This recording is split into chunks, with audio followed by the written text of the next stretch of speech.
Hola, con este video pretendemos explicar el funcionamiento de un sistema de alimentación ininterrumpida, la cual nace por la problemática de que las interrupciones o interferencias en la red pueden dañar dispositivos electrónicos, que son sensibles a los cambios bruscos en voltaje y o corriente, o frenar el funcionamiento de una máquina eléctrica cuyas labores son importantes.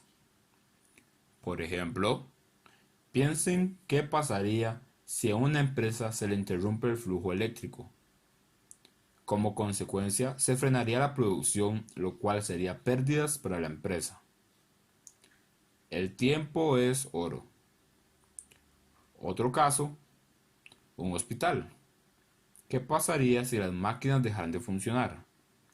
Ese tiempo perdido implica vidas que se pierden.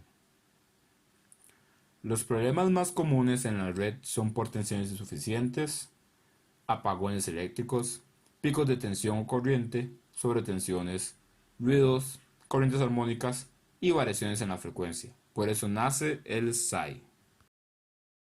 Baterías y alimentación. Uno de los factores más importantes de los SAI son las baterías, ya que estas son las que se encargan de suministrar energía a la carga durante el tiempo en que se ocurre un fallo en la alimentación. Las más usadas actualmente son las de plomo ácido selladas, como la que se puede observar en la imagen. Este tipo de batería no necesita mantenimiento y posee recombinación interna de gases.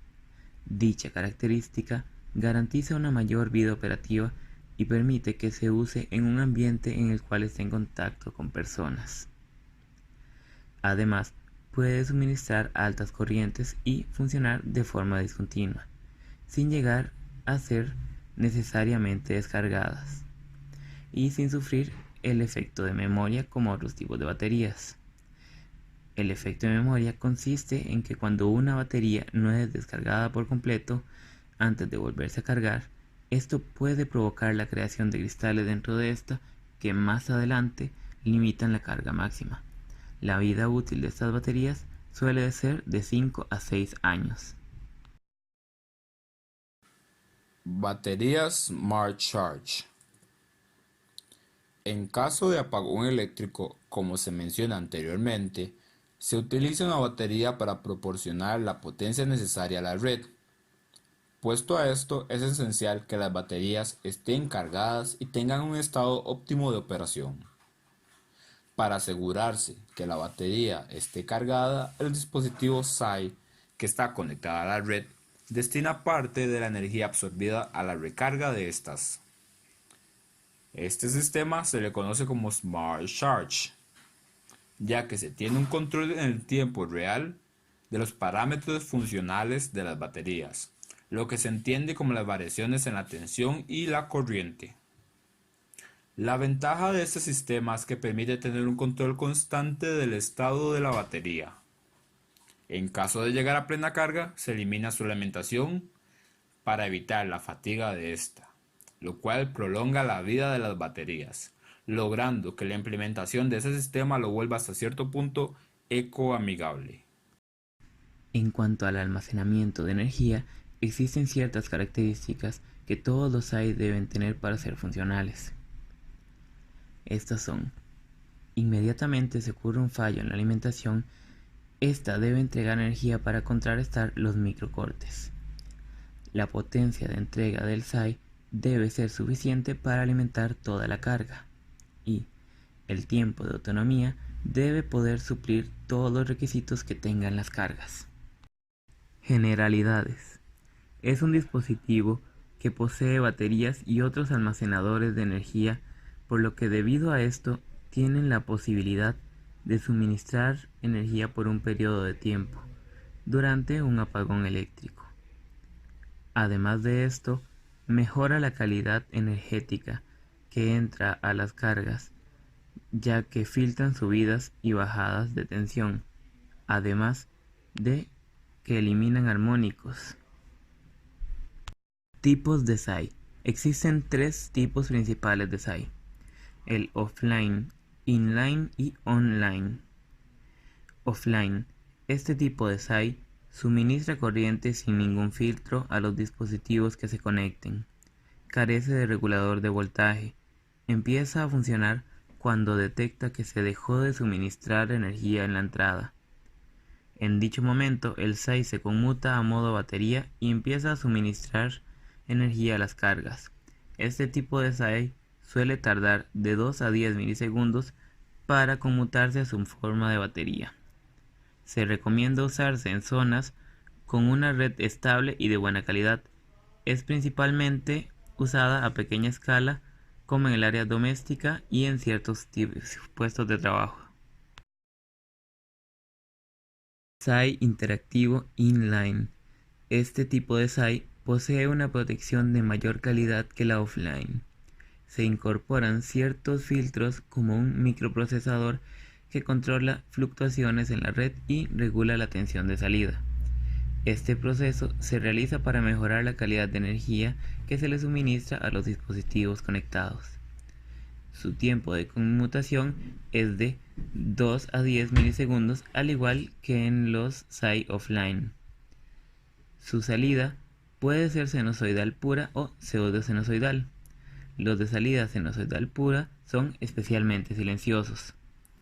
Se usa en sistemas más grandes que el offline, como por ejemplo en networking de empresas o en sistemas de iluminación y emergencia.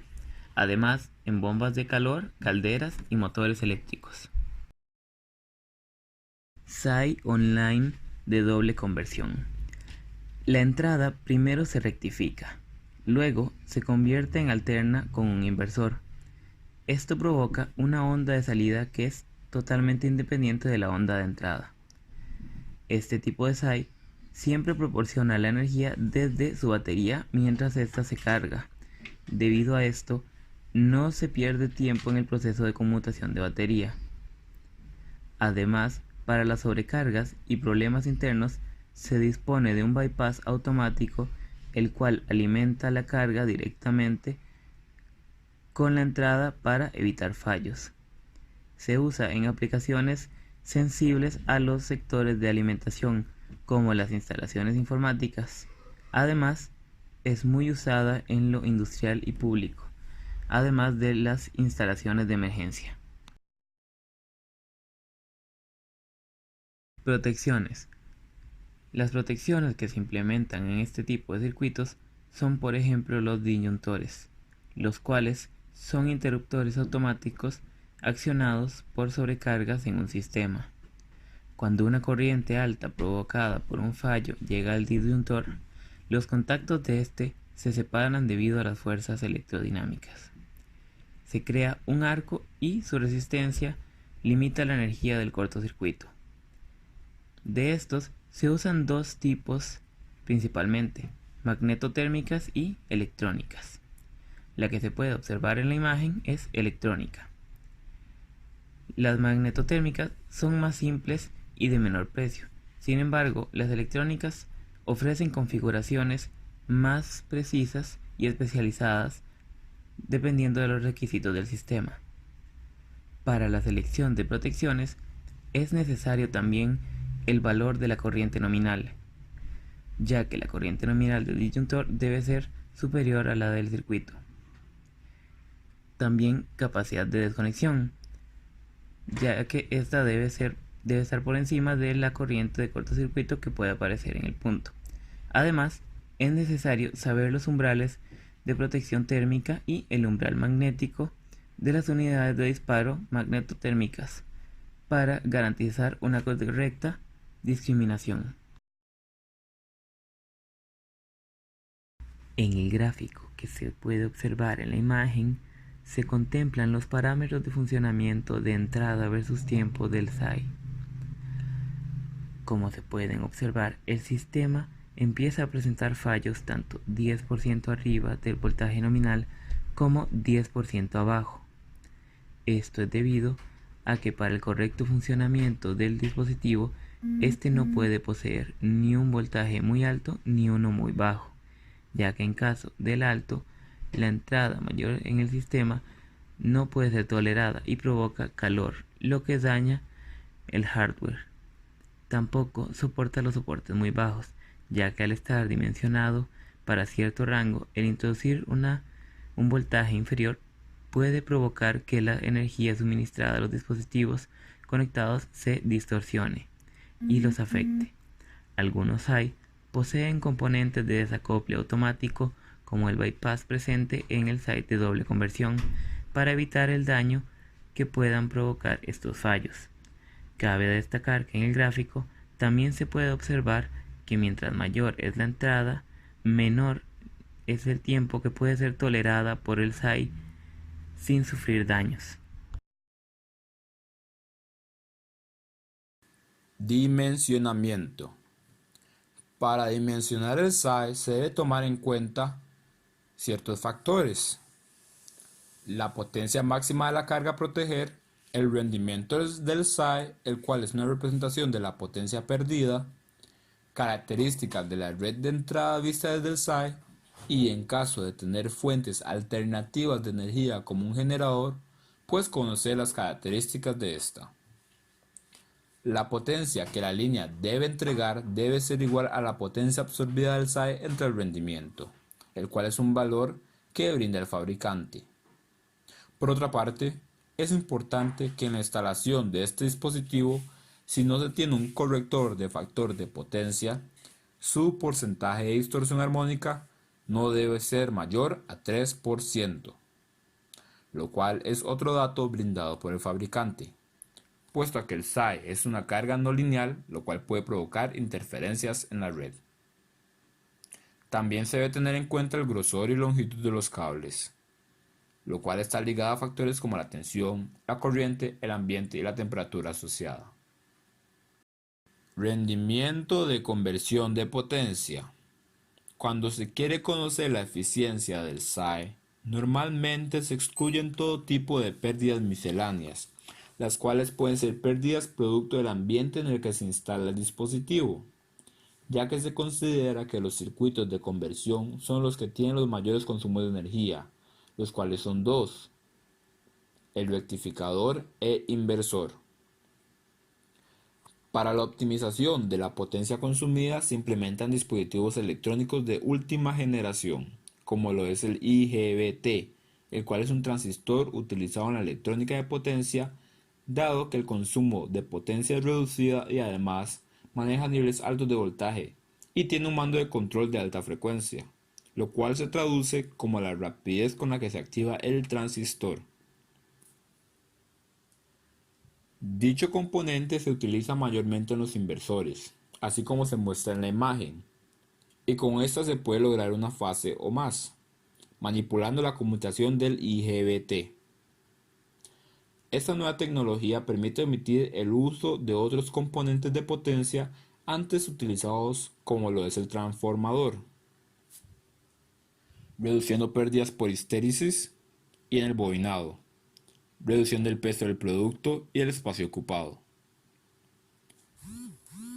Con estas reducciones de pérdidas, en consecuencia se reduce el calor generado, y por ende los sistemas de enfriamiento demandan menos energía para lograr su función.